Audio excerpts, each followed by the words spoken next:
À Lyon, 7 arrondissements sur 9 dépassent aujourd'hui les 5 000 € du mètre carré. C'est le cas aussi dans plusieurs quartiers de Villeurbanne. Et sur la métropole, les prix du neuf ont tout simplement augmenté de 3,9% l'année dernière. Problématique bien sûr pour le nouvel exécutif écologiste qui souhaite développer une offre de logements abordables et ce même dans les quartiers les plus prisés. Et pour cela, il y a le bail réel solidaire. Les précisions de Mélanie Ferreira.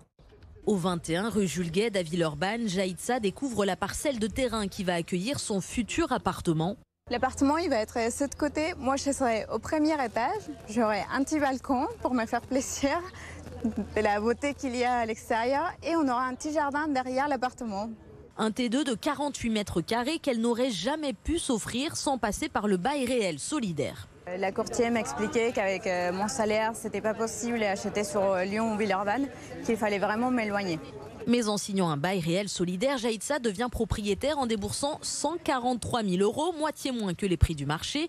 Mais elle est propriétaire du bâti seulement. Le foncier, lui, reste la propriété de la foncière solidaire du Grand Lyon, à qui elle devra donner 1,50 € de redevance par mois. Un dispositif qui permet à des foyers aux ressources limitées d'accéder à la propriété. Il y a une frange de la population, on l'a dit tout à l'heure, des jeunes actifs, des personnes qui n'ont jamais réussi à avoir accès à la propriété, qui sont à 10-15 ans de la retraite.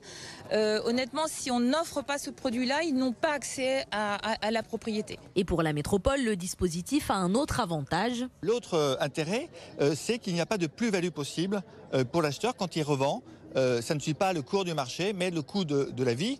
Et donc ça permet de lutter aussi contre la hausse des prix qui est beaucoup trop importante dans l'agglomération. Les travaux de construction démarrent en septembre et Jaïtsa devrait s'installer dans son appartement en 2023.